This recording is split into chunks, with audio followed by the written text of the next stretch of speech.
Estamos estudiando la serie En el Principio, que básicamente es un estudio del libro de Génesis, una serie de enseñanzas tomadas del libro de Génesis, y ya hoy llegamos a la tercera de las enseñanzas. Pasamos ya por Génesis 1, en el principio, y llamaba a Dios como aquella fuente de la que todo se origina. Nos explicaba Fabio hace 2 semanas. La semana pasada el Paz Richie nos explicaba cómo el pecado vino a distorsionar nuestra identidad, así como un jab de izquierda a nuestra identidad directo para nosotros perder de vista qué somos en realidad. Y hoy vamos a tratar una historia que seguramente es muy bien conocida por todos, que está en Génesis 4, y es la historia de Caín y Abel. ¿Quiénes la conocen esta historia? Súper conocida, ¿verdad? Desde escuela dominical nos han hablado de esta historia. Hoy vamos a tratar de poner el foco especialmente en Caín, pero sobre todo en Dios. Cuando uno estudia relatos, historias, especialmente del Antiguo Testamento, hay un riesgo muy importante, muy tentador, y es creer que de ello lo que tenemos que aprender son los principios morales de qué tengo que hacer o no hacer según los personajes que aparecen allí. Eso es importante, pero lo más importante de cualquier historia de la Biblia es qué me dice de Dios esa historia. ¿Qué me dice a mí? ¿De qué le agrada a Dios? ¿Qué le desagrada? ¿Qué puedo esperar yo de Él? ¿Qué espera de mí? Así que mucho de eso vamos a estar haciendo. Pregunto, ¿ustedes tienen alguna película que han visto una vez y 2 veces y 3 veces? Y las veces que la den, la vemos y la vemos en cable, en tele, en canal 6, 7, en Netflix. Hay películas así, ¿verdad? No necesariamente son muy buenas, pero nos atrapan y uno dice, sí, es que quiero ver, y tenemos un momento especial en donde queremos que llegue. A mí me pasa, yo tengo una película en donde uno de los personajes es muy silencioso. El personaje, digamos que el personaje del reparto. Y yo encuentro Náufrago, y en cualquier lugar en donde yo la vea me quedo viéndolo, ¿verdad? Sea en tele, sea en Netflix, y me puedo imaginar a Wilson yéndose lejos allá en el mar, y quizás esa sea la historia más triste que encuentre uno en el cine, el pobre Wilson desapareciéndose por allá. Todavía me quedo esperando que en algún momento le hable al náufrago, nunca lo hace. La Universidad de Chicago resulta que hace un estudio también preguntando por qué es que vemos películas que ya hemos visto. Entonces, analizando cientos, miles de casos, ellos llegan a 3 conclusiones de por qué nosotros vemos películas repetidamente, no solo 1 ni 2, sino que 3 y más películas. Y arrojan 3 conclusiones. Resulta que la primera vez nosotros vemos la película normal, ya pasa la historia, la disfrutamos y listo. Pero que a partir de la segunda ocasión nosotros encontramos detalles en los que no nos habíamos detenido primero. Decimos, mira, qué interesante, porque en su momento no fue algo a lo que le pusimos atención. La segunda encontramos más detalles, y la tercera y cuarta todavía más y más. Segundo, conectamos mejor los detalles de la película con el final de la historia. Entonces decimos, ahora esto sí lo entiendo, porque yo ya sé cómo va a terminar. Y tercero, que empezamos a conectar nuestra vida con la historia. Y decimos, a mí también me dijeron eso. Yo sufrí algo muy parecido. Entonces queremos otra vez que ocurra esa situación, que se dé ese diálogo, porque fue una conversación muy similar que yo tuve. Y por eso vemos tantas películas. Y estamos viendo el Titanic y decimos, a mí también un día me dejaron irme al fondo y yo cabía en esa puerta y no me dejaron subirme ahí, yo hubiera sobrevivido. Y seguimos viendo historias, seguimos viendo películas. La historia de hoy probablemente la hemos escuchado 1, 2, 3, 4, 5 veces. ¿Qué vamos a hacer? Justamente eso. Vamos a buscar detalles en los que no nos hemos detenido. Vamos a ver cómo nosotros, que ya conocemos el final de la gran historia que cuenta la Biblia, se conecta con Caín y Abel. Eso es lo que vamos a hacer. Vamos a ver cómo se vincula conmigo, cuáles implicaciones tiene y cuáles desafíos me presenta a mí hoy en el siglo XXI a empezar a vivir diferente a partir de una historia que quizás a mí siento que me conozco una de las escenas de memoria. ¿De acuerdo? Y lo vamos a hacer, recuerde, poniendo el foco en Dios, sobre todo para ver qué espera Él de nosotros. Si no conoce la historia, no se preocupe. Probablemente haya alguien que no la conozca, porque la vamos a repasar primero. Y luego de eso entramos a los 4 desafíos. Después de escuchar la historia, 4 maneras en las que esta historia me sigue desafiando el día de hoy. Así que nos ponemos en manos del Señor y arrancamos. Señor, te damos gracias, Dios, por la oportunidad que nos das de estar hoy aquí. Pudiendo estar en cualquier otro lugar, nos has traído a escuchar tu palabra, a cantarte, a adorarte, Señor. Y nuestra petición es que estos minutos que siguen valgan la pena, Señor. Y solo tu Espíritu Santo puede hacer que sea así, Dios. Líbranos de distracciones que nos estén allí tocando el hombro para que volteemos nuestros ojos, nuestra atención hacia otro lugar y danos una actitud humilde de corazón para entender qué quieres decirnos hoy de manera personal a cada uno de los que estamos acá. En ti creemos y en ti confiamos y lo pedimos en el nombre de Jesucristo. Amén. Bien, comenzamos con la historia. Ese tema de las distracciones es importante. La semana pasada estaba empezando a predicar el pastor Richie. No, mentira, era en el momento de la ofrenda. Entonces yo saqué el teléfono y me iba a ir al banco, ¿verdad? Lo del Simpemóvil. Y cuando me meto al Simpemóvil veo que tengo menos plata. Y que hay y me pongo a revisar detalle y un cobro doble. Y yo ya, y dele, y pa, y me pongo, entonces que me metí al WhatsApp del banco. Y ya empezó Richie a predicar y yo agarrado con el agente. Entonces me perdí los 5 minutos de la prédica en todo el pleito. Ay, es que sí, que no. Y ya, ok, ya aquí está el número de gestión. Y al día siguiente me llega un correo que no eran cobros dobles, que es que yo no había visto, que efectivamente había pasado, era un tema de peajes y por varios lados, y que era un mismo cobro en uno solo. Entonces, de nada valió perderme los primeros 5 minutos de la prédica. Así que si algo le está ahí distrayendo, no vale, ahorita no es el momento. La historia, vamos a ir de una vez a Génesis 4. Génesis 4 está la historia de Caín y Abel. Recuerde el contexto. Fueron desterrados del jardín del Edén Adán y Eva y ahora viven fuera del jardín. Todo lo que implica una vida contaminada por el pecado, ahí nacen Caín y Abel, en ese contexto. Y lo primero que vamos a ver es la evaluación de Dios. Vamos a ver la historia en 3 actos. La evaluación de Dios es lo primero que vamos a encontrar aquí en Génesis 4. Dice el versículo 3: Caín presentó al Señor una ofrenda del fruto de la tierra. Abel también presentó al Señor lo mejor de su rebaño, es decir, los primogénitos con su grasa. Y el Señor miró con agrado a Abel y a su ofrenda, pero no miró así a Caín ni a su ofrenda. Y eso es una bomba atómica ahí en la historia. Por eso Caín se enfureció y andaba cabizbajo. Ahí encontramos a Caín y Abel presentando ofrendas. La de Caín no fue aceptada, sí fue aceptada la de Abel. Y se dice mucho al respecto. Algunos dicen es que la ofrenda de Caín no llevaba sangre y Dios solo recibe sacrificios con sangre, entonces no fue aceptada. Lo que pasa es que, como vemos en Levítico, si usted siguió la escuela Polos el año pasado, estudiamos Levítico, ¿recuerda? Todos los sacrificios y el porqué. Y bien, si usted estudió Levítico con nosotros, se da cuenta de que Dios recibe muchos sacrificios que no llevan sangre. El sacrificio, las primicias, la ofrenda de cereal, de grano, no necesariamente el que no lleve sangre implica que no sea agradable a Dios. Entonces pareciera que va por otro camino el hecho de que Dios le haya dicho no, Caín, su ofrenda no, pareciera que va por otro camino.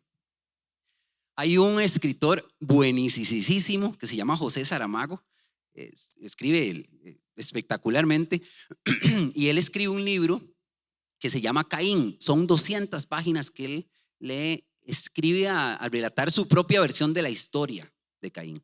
Imagínese usted, su propia versión de la historia de Caín. Y como es un premio Nobel de literatura, entonces todos sus libros son bestseller. En la contraportada lo que pone es: ¿qué diablo de Dios es este que para enaltecer a Abel desprecia a Caín? Y uno dice, wow, muy fuerte, ¿verdad? Porque puede ser que yo tenga un pensamiento similar cuando yo me recuerdo esta historia. Dios simplemente despreció, para ponerle una medallita a Abel, despreció a Caín. Gracias a Dios que para interpretar la Biblia nosotros no tenemos que preguntarle a un premio Nobel de literatura. Le preguntamos a la Biblia misma. ¿Qué es lo que quiere decir? ¿Por qué pasó lo que pasó? Y cuando tenemos dudas sobre algún tema, empezamos a investigar en dónde más habla la Biblia acerca de este tema. ¿En dónde más se menciona Caín y Abel? Se menciona en varios lugares. Hoy vamos a viajar ahorita a Hebreos 11 para tener una mejor noción de por qué es que Caín no fue aceptable delante de Dios. Caín junto con su ofrenda. ¿Recuerda cómo se le llama este capítulo? Hebreos 11, el capítulo de los héroes de la fe. Entonces, por la fe de Enoc, por la fe de Moisés, por la fe de Abraham y un montón de héroes de la fe que aparecen ahí. ¿Sabe cuál es el primero que se nombra? Abel es el primero que se nombra, El primer héroe de la fe de Hebreos 11 es Abel. Versículo 4 de Hebreos 11. Por la fe, Abel ofreció a Dios un sacrificio más aceptable que el de Caín, por lo cual recibió testimonio de ser justo, pues Dios aceptó su ofrenda. O sea, lo que dice el autor de la carta a los Hebreos es que Dios, cuando está haciendo la evaluación, la inspección de las ofrendas, revisa la ofrenda de Abel. Muy bien, Abel trabajaba con ganado y todo esto, le llevó carne y dice, bien, aceptable, pero especial, y principalmente porque vio que dentro de Abel había un elemento indispensable para cualquiera que se quiera acercar a Dios, y es la fe. Y cuando inspecciona la ofrenda de Caín, todo muy bien, los frutos recién sacados seguro de la tierra, todo muy bien presentable, pero cuando él ve a Caín, no encuentra fe. No hay fe allí, no hay fe allí. Ese fue el elemento diferencial entre ambos, que desde un corazón puro, un corazón que verdaderamente le cree a Dios, viene una ofrenda y del otro no. Entonces dice la Biblia que a partir de ahí es que Dios decide que no es aceptable la ofrenda de Caín, porque Caín no tenía fe. ¿Y qué dice Hebreos 11:6? Sin fe es imposible agradar a Dios, ¿verdad? No es difícil, no es que va a ser más complicado agradar a Dios sin fe, es que es literalmente imposible agradar a Dios si no tengo fe. Por lo tanto, si Caín no tenía fe, ¿podía Dios aprobar la ofrenda de Caín? Pues no podía, no tenía fe, ¿cierto? Entonces, ya entendiendo que se trata de una cuestión de fe, una buena pregunta que debemos hacernos a este momento de la historia es, ¿qué debo entender por fe? ¿Qué es fe? Cuando la Biblia menciona de fe, cuando se habla de Hebreos 11 y cuando se habla que Abel sí tenía fe, ¿qué es fe? ¿Será que tener fe es pensar positivo, optimista, de una manera optimista? Sí, voy a salir adelante, sí, lo voy a lograr porque tengo fe. ¿Pero fe en qué? No sé, pero tengo fe. O tener fe será creer en Dios. Creer en Dios. Caín creía en Dios. ¿Qué dicen? Que Caín sí creía en Dios. Hablaba con él, dialogaba con él, ya sería como el colmo, ¿verdad? Ya sí hablo con él, pero no existe. Entonces pareciera que la fe tiene que ver más, tiene que ver con algo más que creer en Dios, ¿cierto? Porque Caín creía en Dios, Caín le llevó ofrenda, pero no fue aceptable su ofrenda. De nuevo la Biblia que nos dice, Hebreos 11:1, ¿usted recuerda cómo comienza? La fe es la garantía de lo que se espera. Una propuesta de definición acerca de la fe. La fe es la garantía de lo que se espera. Y si yo le creo a Dios, entonces, ¿qué debería esperar yo? ¿Que pasen qué cosas? Las cosas que Dios dice que van a pasar. Tanto las promesas como las advertencias. Si yo tengo fe en Dios y si la fe es la garantía de lo que se espera, entonces si yo le creo a Dios, yo espero que pase lo que Dios dijo que va a pasar. Bíblicamente, entonces, ¿qué es la fe? La fe es creer que lo que Dios dice es verdad y que lo que Dios hace es correcto. Lo fue para Caín, lo fue para usted, lo fue para mí. Creer que lo que Dios dice es verdad, que lo que está en su palabra, todo eso es verdad, y que lo que Dios hace es lo correcto. Y que si Dios dice que mi ofrenda no es la adecuada, no es que Dios lo que quiere es poner en un altar, en un trono a alguien más, no, es que mi ofrenda no es adecuada. Entonces rectifico para volverme grato delante de Dios. El problema es que Caín creía en Dios, pero no le creía a Dios. Son dos cosas diferentes. Yo puedo creer en Dios, ahí existe un ser superior, pero no le creo a Dios. Esa es la diferencia entre una fe correcta y una falsificada. Y a partir de ahí, Caín se va enojado con Dios y a partir de ahí se inaugura una tradición añejísima desde los inicios de la historia que todavía se mantiene, que es enojarnos, que es meter la pata a nosotros y enojarnos con Dios. Lo seguimos haciendo con frecuencia. Segundo acto de la historia, versículo 6 de Génesis 4, y este acto se llama la retroalimentación. Retroalimentación de Dios. Dice el versículo 6, entonces el Señor le dijo, ¿por qué estás tan enojado? ¿Por qué andas cabizbajo? Si hicieras lo bueno podrías andar con la frente en alto, pero si haces lo malo, el pecado te acecha como una fiera lista para atraparte. No obstante, tú puedes dominarlo. La primera consejería en la historia de la humanidad la da Dios aquí en Génesis 4. Con Caín le está diciendo, o sea, ¿qué tienes? ¿Qué tienes? ¿Por qué andas cabizbajo? Caín está enchaquetadísimo, el hombre está enojado con Dios porque Abel sí fue aprobado y él no. Y Dios se va a buscarlo y le muestra interés. Le demuestra interés, le hace preguntas. ¿Qué tienes, Caín? ¿Por qué estás enojado? Evidentemente Dios no necesita que le revelemos alguna información. Le está mostrando interés, le está dando la oportunidad de que exprese su malestar. No le entra con una retahíla de situaciones malas que acaba de hacer, de lo mal que estás haciendo las cosas. No, le dice cómo puede hacerlo mejor. Dice cómo puede hacerlo mejor. Si haces lo bueno, podrás andar con la frente en alto. ¿No sería rico, Caín? Andar con la frente en alto, ya no tener que esconderte más. Deja esas chichas, de nada te sirven. Nada más tienes que hacer lo bueno y ya. Y tú también vas a salir feliz de ahí. Eso es todo, Caín. Eso es todo. Pero dice el dicho que no hay peor ciego que el que no quiere ver, ¿verdad? Y Caín no quería ver.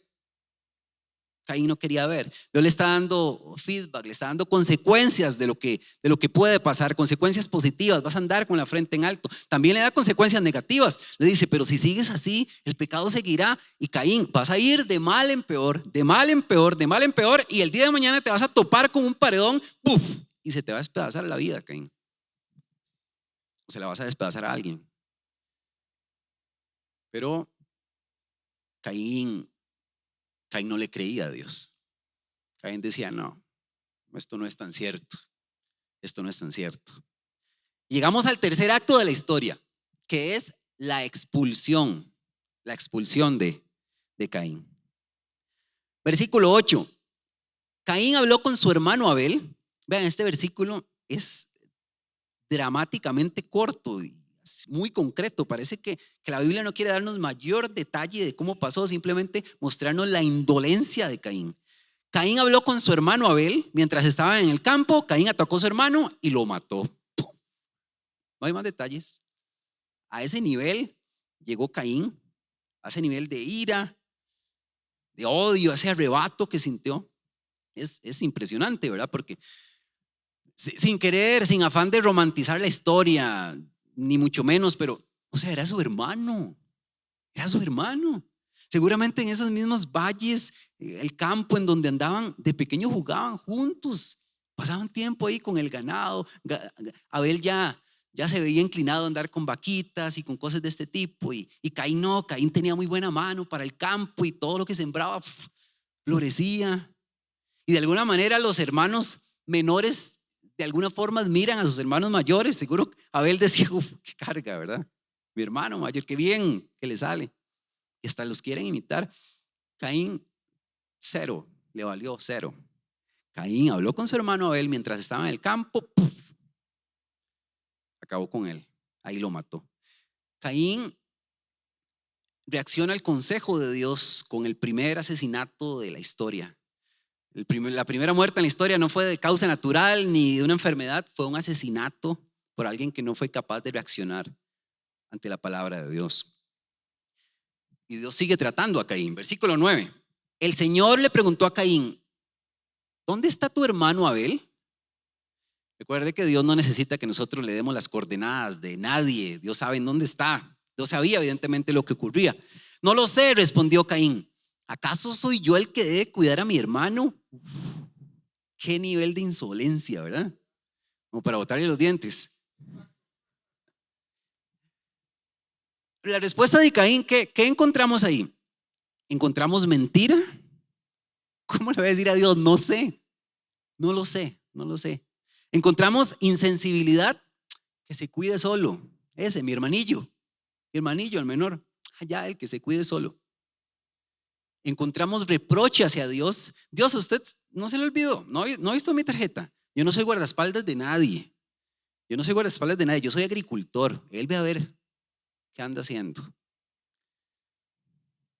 sea, a este punto de la historia, Caín confirma por qué Dios no podía aceptar su ofrenda. Porque no venía de alguien que ama las cosas que Dios ama. No venía de alguien que le da valor a las cosas que Dios le da valor. Caín no le creía a Dios, Caín no tenía fe. En el evangelio le preguntan a Jesús: ¿cuál es el primero de los mandamientos? Y él dice: ama a tu Dios por sobre todas las cosas. Y el segundo, ama a tu prójimo, ama a tu hermano. Desde el principio de la historia, Dios espera que nosotros amemos al hermano. No podía ser aceptable la ofrenda de Caín. Aún así Dios lo busca, le hace preguntas: ¿dónde está? Ya ahí Caín era un asesino y Dios está buscándolo: ¿dónde está tu hermano? ¿Cómo habría reaccionado Dios? ¿Cuál habría sido la respuesta si Caín le hubiera dicho: Dios, o sea, metí la pata horrible, me acabo de jalar una torta fatal, fatal, fatal.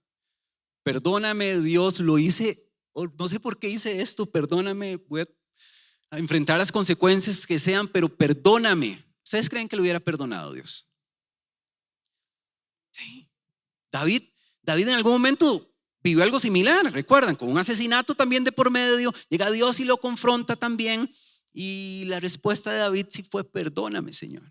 Le pide perdón desde un corazón arrepentido. Dios le dice: te perdono, vienen consecuencias horribles a raíz de lo que pasó, pero te perdono este pecado. Después a Pablo, asesino de cristianos, también lo perdonó. A Moisés lo perdonó también. El gran pecado de Caín no fue asesinar a su hermano Abel, que fue un pecado espantoso. El gran pecado fue no creer que Dios podía limpiarlo de su maldad.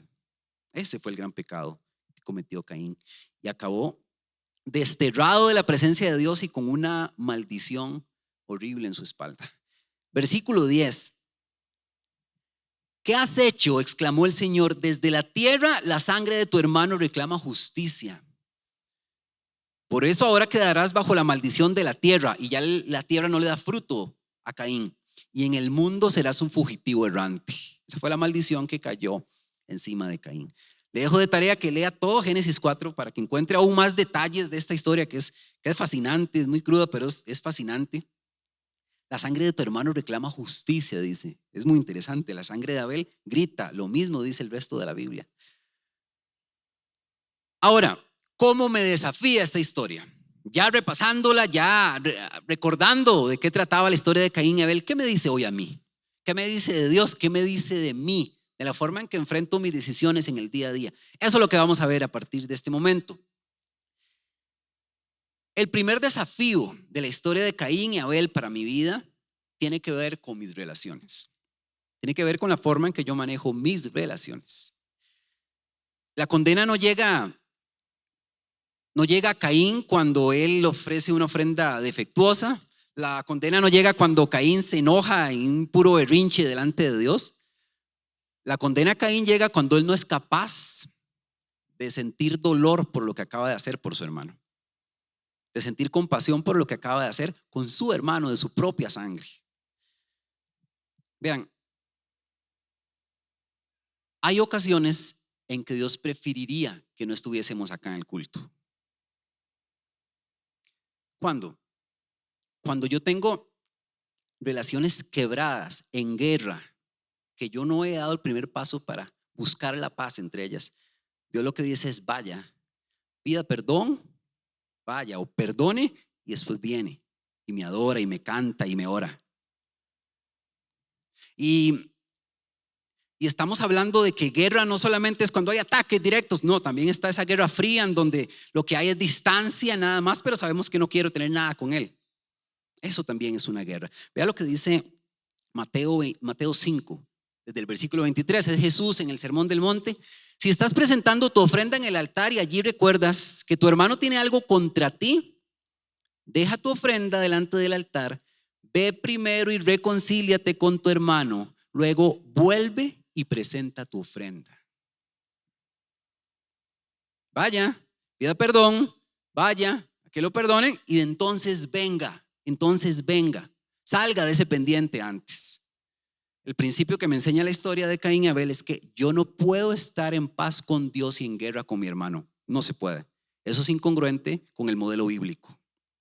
No se puede, tan así y tan realista como lo plantea Jesús en el evangelio. Y alguien dirá: pero si la otra persona quiere seguir en guerra, ¿qué hago?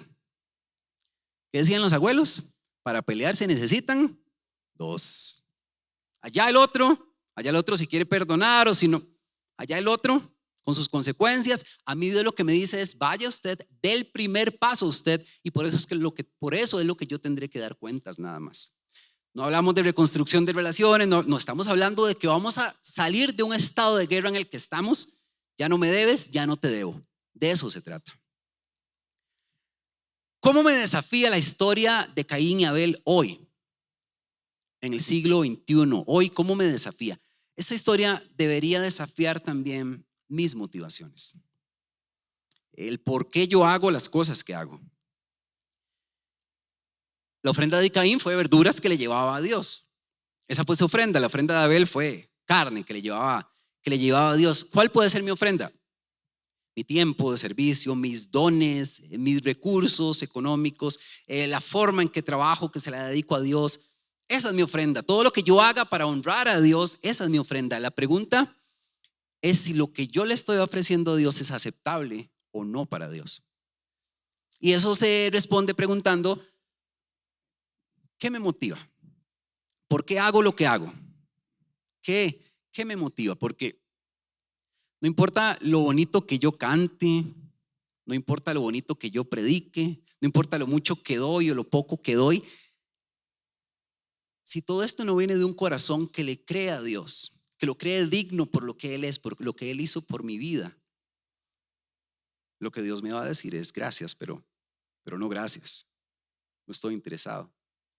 Dice Isaías 1, el pueblo de Judá, rebelde a más no poder, seguía pecando, le despreciaba la palabra de Dios, pero le seguía llevando ofrendas a Dios, ofrenda tras ofrenda, y le seguía llevando cosas, ¿verdad? Todo un tema religioso para ellos únicamente. Y en algún momento les dice Dios en el versículo 13 de Isaías 1: no me sigan trayendo vanas ofrendas, no soporto que con su adoración me ofendan. Porque era un pueblo que lo hacía de manera mecánica nada más, por religión nada más, porque es lo que toca, pero en su corazón ellos no reaccionaban ante Dios. Dice Proverbios 15:8: el Señor aborrece las ofrendas de los malvados. Y esto es bueno que la Biblia nos lo diga, porque a veces podemos imaginarnos que Dios es como una especie de devorador de ofrendas, ¿verdad? Que Él quiere ofrendas y ofrendas y ofrendas, como esas películas en donde presentan al Dios fuego y hay que hacerle sacrificios para que no se enoje. No. Dios recibe del que verdaderamente le da, del que reconoce quién es Él, que vino, que me limpió, me salvó, que tiene poder, soberanía sobre mi vida. Entonces lo reconozco digno y con ganas y con amor le doy de mi tiempo, le doy de mis recursos, porque sé quién es Él, porque le creo. Ahora bien, alguien puede preguntar o decir: yo nada más vengo con la vida destrozada, yo no sé si mi fe sirve, no sirve, yo nada más tengo un desastre de vida y quiero que Dios la cambie. La pregunta es: ¿usted cree que Dios puede cambiar su vida? ¿Usted cree que Dios quiere cambiar su vida? Porque si es así, va por buen camino. Va por buen camino. Dice Hebreos 11, después de decir que sin fe es imposible agradar a Dios, dice Hebreos 11:6: el que se acerca a Dios debe creer que existe y que recompensa a los que le buscan. O sea, el que se acerca a Dios debe creer que Él es Dios de verdad, que Él es Dios, que tiene el poder y que es bueno con la gente que cree en Él. De otra forma no se puede. Yo creo que Él es bueno y yo creo que quiere recompensarme. Ese es el principio. Y la gran pregunta es: ¿qué sigue después de que yo creo que Él puede hacerlo?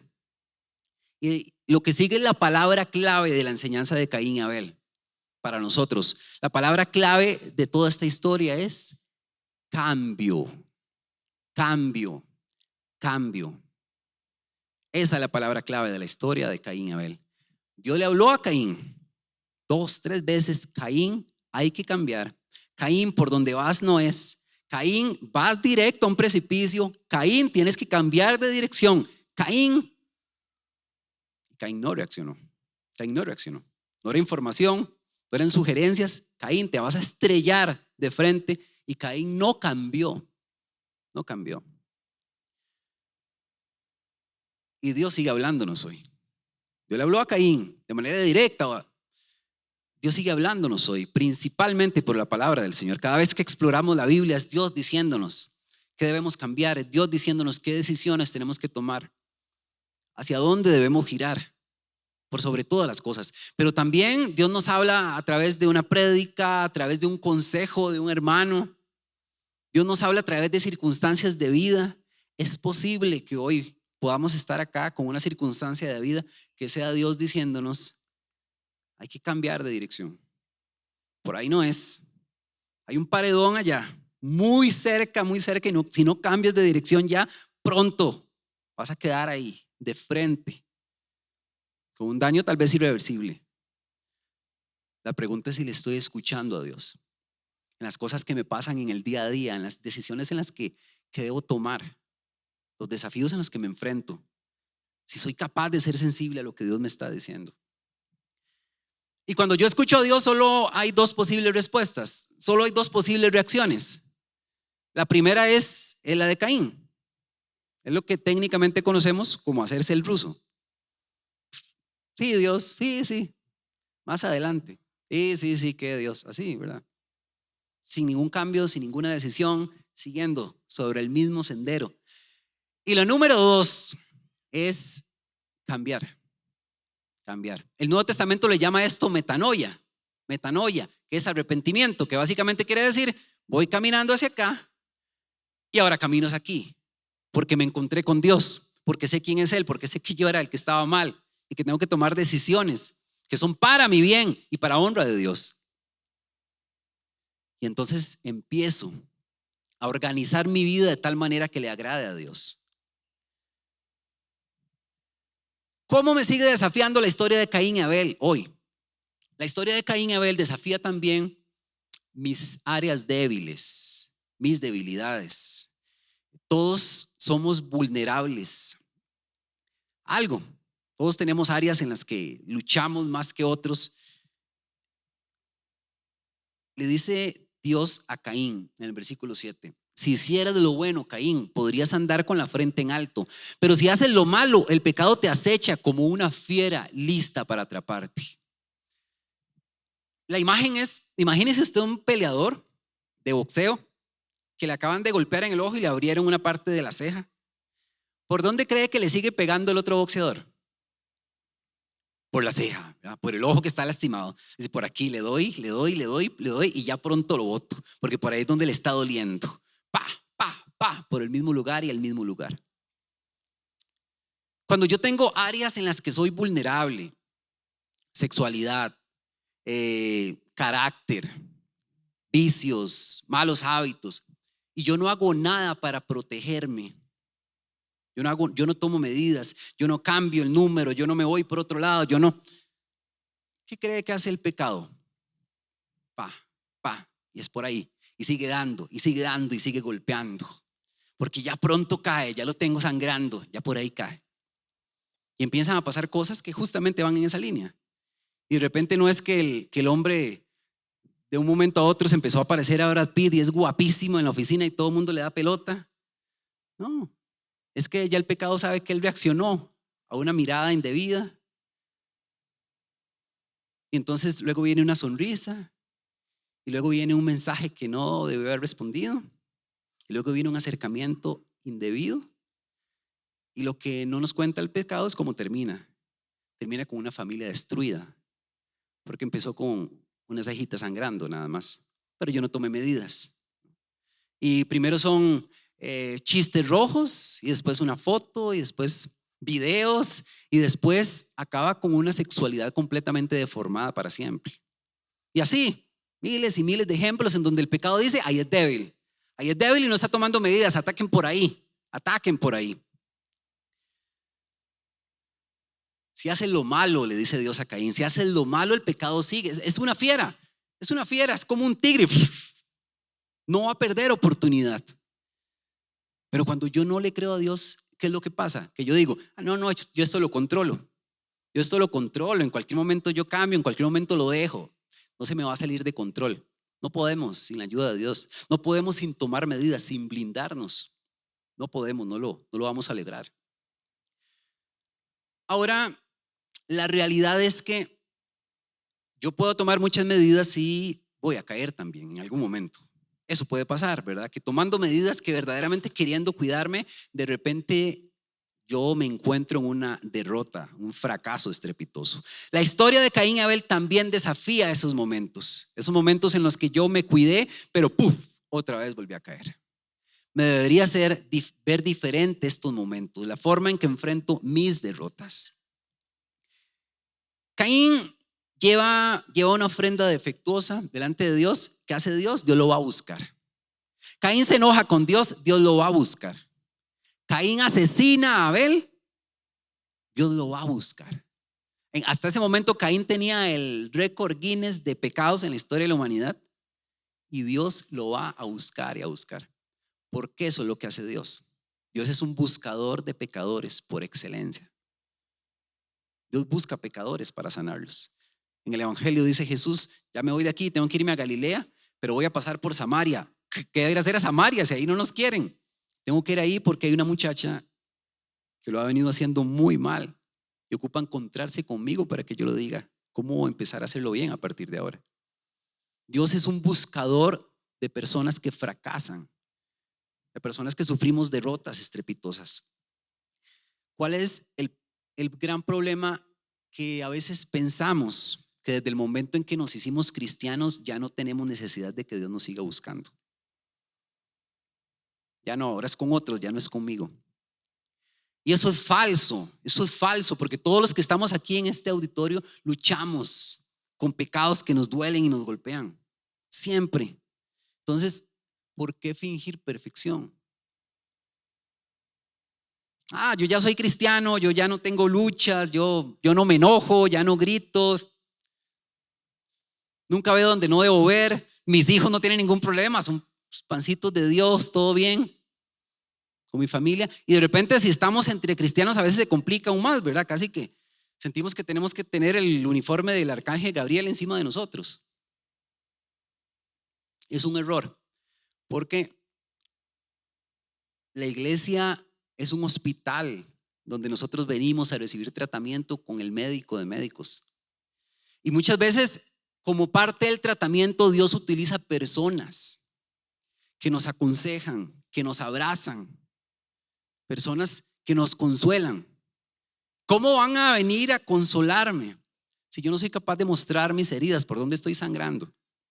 ¿Cómo van a ayudarme en esa lucha que estoy llevando si yo no soy capaz de buscar a alguien de confianza y abrirme y decir: mira, por aquí no lo estoy logrando, estoy luchando, estoy tomando medidas, pero no soy capaz? Volví a fracasar, otra vez volví a caer ahí. Y alguien puede decir: es que luego me van a juzgar. Luego me van a juzgar si me abro. Si alguien lo condenó por mostrarse vulnerable, le pido perdón. Y Jesús lo anunció desde siempre. Jesús dice: van a andar algunos con una viga en el ojo, queriendo señalar la astilla que tienes ahí. Van a andar con esa viga en el ojo. Sepulcros blanqueados le llamó en algún momento Jesús, porque ese no es el modelo bíblico. El modelo que enseña la Biblia, y lo encontramos desde la primera historia, es un Dios persiguiendo a un asesino, buscando a un asesino para decirle que cambie. Dice Gálatas 6, comenzando, que si alguien es sorprendido en pecado, Gálatas 6:1, si alguien es sorprendido en pecado, crucifíquenlo, restáurenlo. Dicen: restáurenlo. Si usted se da cuenta que tiene luchas, que tuvo un fracaso, una derrota terrible, levántelo, ayúdele a levantarse, no lo majonee, no lo pisotee. Restáurelo, enséñele cómo hacerlo bien. Ore con él, ore por él, ore por ella. Y desde que vi el tema fue una llamada de atención para mí, espero para la iglesia, poder preguntarnos: yo restauro o yo destruyo. Yo soy de los que levanto, de los que oro, de los que digo vamos a hacerlo bien, o de los que meto la estocada final. Entonces espera que nosotros seamos capaces de levantar al hermano que le está doliendo su lucha, que le están doliendo sus heridas. Y si alguien se encontró con Cristo de verdad, pues evidentemente le va a querer agradar, ¿cierto? Le va a querer agradar, pero el primer paso para ayudarnos entre todos a ser mejores personas es reconocer y recordar que aquí nadie todavía es lo que tiene que ser. Nadie. Y seguiremos teniendo luchas, aunque no querramos, pero todavía mientras estemos aquí tendremos luchas y tendremos derrotas y fracasos. Debemos tratarnos como lo que somos, como enfermos en tratamiento, porque nos vamos a tropezar mucho, pero si le creemos a Dios, ¿qué le vamos a creer? El que comenzó en nosotros la buena obra la irá perfeccionando hasta el día de Cristo, ¿cierto? Ya para concluir, ¿qué nos enseña la historia de Caín y Abel? ¿Qué nos enseña esta historia? Esta historia básicamente lo que nos viene a exponer es lo trágico que sería la vida a partir del momento en que el hombre le da la espalda a Dios. Es la primera historia después de la caída. Así de difícil y de dolorosa iba a ser la vida del hombre. Y acaba la historia de Caín y Abel con una sentencia trágica. Dice el versículo 16, así Caín se alejó de la presencia del Señor. Qué duro, ¿verdad? Dramático. Alguien alejado de la presencia del Señor parece que ganó la muerte, ¿cierto? Uno lee esta historia y parece que ganó el pecado. Pero recuerde, la Biblia narra una gran historia. No solo una, narra una gran historia. Y al final, ya cerca del final de la historia, lo que se pregunta, la pregunta que nos lanza la Biblia es, ¿dónde está muerte tu victoria? ¿Dónde está muerte tu aguijón? ¿Dónde está? Preparaba la historia y yo creía que me parecía Abel. Yo decía, sí, yo soy Abel en esa historia. Error. Me parezco a Caín más de lo que quisiera parecerme. Yo me he enojado con Dios un montón de veces. Lo hice mal y yo le dije, no, este Dios ni sabe en qué está pensando. Y se olvidó de mí. Yo también sentí envidia de mi hermano cuando le estaba yendo bien y a mí no. Yo también cometí pecados espantosos, horribles, de los que todavía me avergüenzo. Pero un día el mismo Dios con el que me peleé, adivine qué, me siguió persiguiendo al punto de bajarse del cielo para ir a encontrarme detrás de cada puerta, detrás de los sitios más oscuros que nos podemos imaginar, y para lavarme de mi pecado, enseñarme que hay una forma mejor de hacer las cosas y para enseñarme a amarlo de una forma que yo creí que era imposible amar a Dios, porque eso es lo que hace Dios. Busca gente que lo está haciendo tan mal, y les toca el hombro y les dice, ya es tiempo de regresar. Póngase de pie, por favor.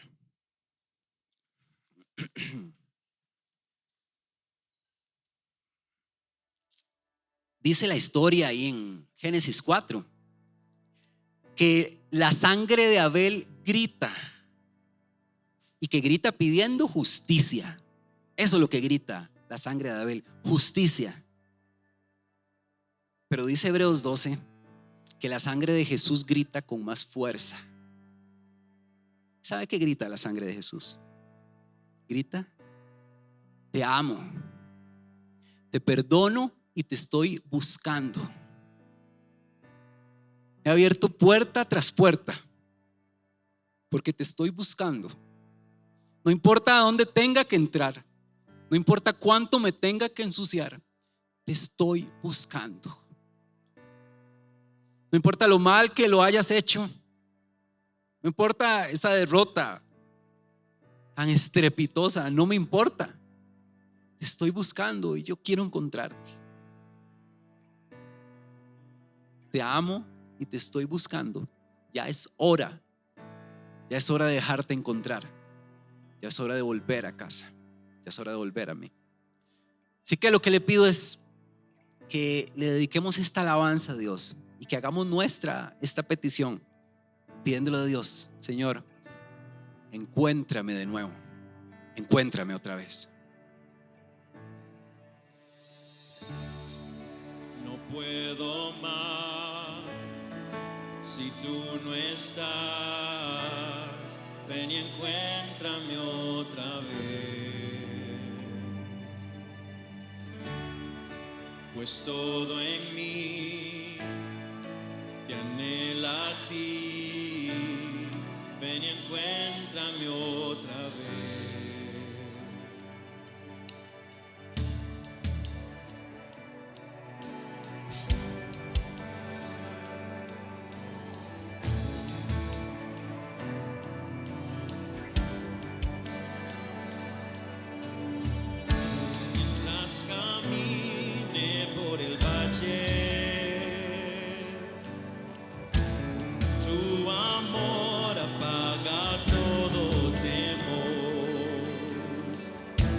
y como el sol da forma a las sombras,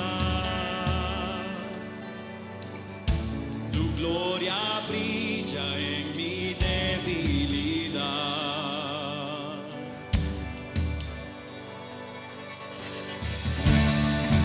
No puedo más si tú no estás. Ven y encuéntrame otra vez, pues todo en mí te anhela a ti. Ven y encuéntrame otra vez. No puedo más si tú no estás. Ven y encuéntrame otra vez, pues todo en mí te anhela a ti. Ven y encuéntrame otra vez.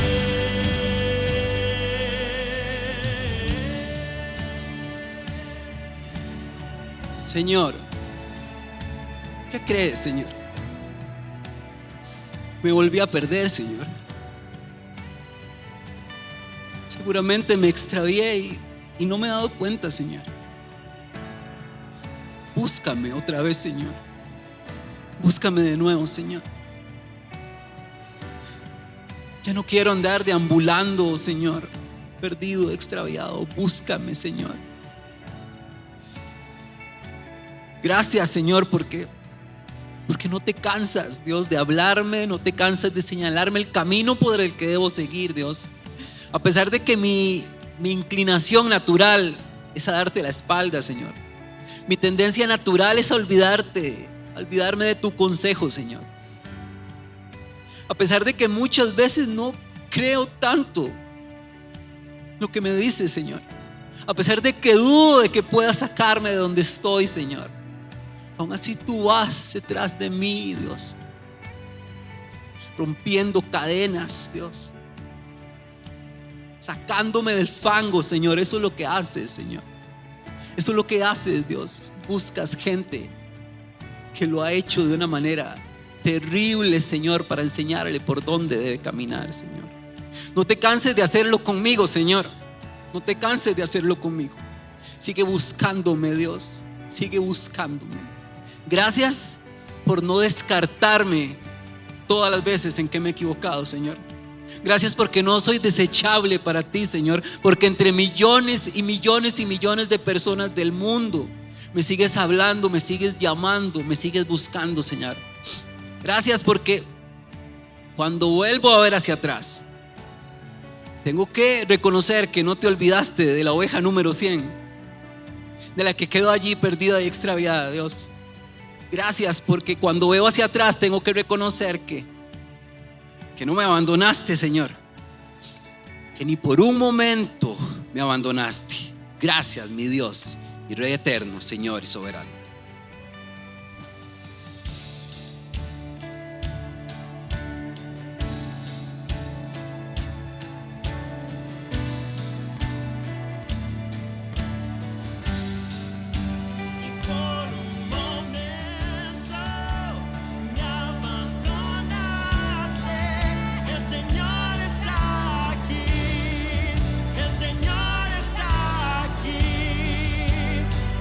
Santo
pues todo en mí te anhela a ti. Ven y encuéntrame otra vez. Vamos, decláralo. No puedo más si tú no estás. Ven y encuéntrame otra vez. Pues todo en mí te anhela a ti.